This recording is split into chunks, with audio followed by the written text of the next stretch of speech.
Hi, and welcome to Attract Clients, Connect Authentically. And I can't believe it, but I believe this is week 7. How did we get here, right? And this week I really wanted to talk a little bit about how to infuse your wisdom in everything that you do. And when I talk about this, what I'm referring to is your unique wisdom that you've gained from the journey that you took from getting to the place where you were in transition to the place that you're actually in now. So all the steps that you took along the way, those pieces is the wisdom and the genius that is your own spiritual and, I guess for lack of a better word, your unique gift. And you bring that to the table with everything that you do. And when we talk about sharing parts of ourselves in our posts on the internet, in posts on Instagram, in pictures and things that we say on Facebook, when we think about doing all those things, we're actually sharing pieces of ourselves, right? So when you think about your business and you think about your brand, like you're a brand, when you think about that, that was a hard one for me to wrap around my head, that I'm a brand. But if you think about yourself like a brand, then every piece that you put out is a representation of that brand.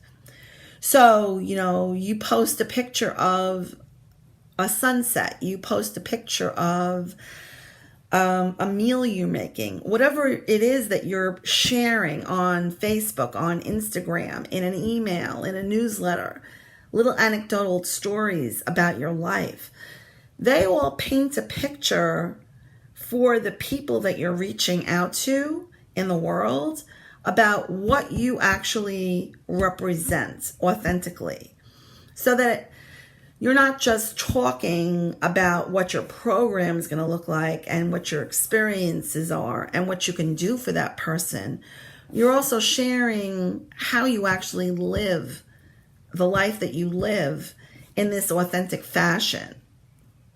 And I think that the importance of that is it brings a sense of even more rapport to the people that you're reaching out to. I'm not going to be the first person who tells you this, but sometimes people court you, like old-fashioned courting. That used to happen in the 40s and the 50s where, somebody would be courting you. They'd come and sit on your porch. They'd come inside and have a glass of tea, and then they'd leave. Well, if you could think of everything that you're putting out on the internet and everything that you're saying when you're speaking to people as a sort of courtship, it's a great way of describing that kind of a relationship that you're nurturing, that you're building. And the truth is that you never really know which is the thing that you're going to say that's going to be the reason why they decide to call you up and book an appointment. We don't really know.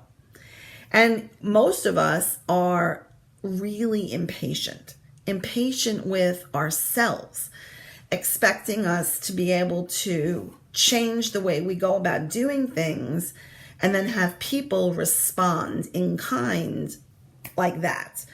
But people need time. And for people to be vulnerable, they even need more time. They need time to know that they can take that leap. They need time to know that taking that leap with you will bring them the results that they want. And they need time for themselves to believe that they can actually make that leap and make that change. So that's a lot of factors all coming together. Now, I'm sure you've heard this before, not just from me, but from other coaches, from work in different organizations that you may be involved with. But the truth is, in order to be able to have a client be ready and willing to work with you and show up to do the work, all of that back stuff needs to be happening in order for them to build a sort of a comfort level, right? So when you're thinking about all those things that you're crafting, lots of times what I do is I try and think to myself, what am I actually trying to say? What am I actually trying to convey? And so a lot of people are out there every week posting every day on Instagram, every day on Facebook. And for me, I find that it's too much information and too much information to me to process. And it's too much information for me to be putting out. I find it mentally exhausting to read it and mentally exhausting to produce it. And so I just made a choice to not do that. That unless if I actually feel inspired to want to actually say something that I think is significant, that I actually say nothing. Now, I know that's not like the greatest marketing strategy. People will tell you that you should be posting several times a day and this, that, the other thing. And they're probably right. If you're looking to increase numbers on Instagram and followers on Instagram and on Facebook, doing what I do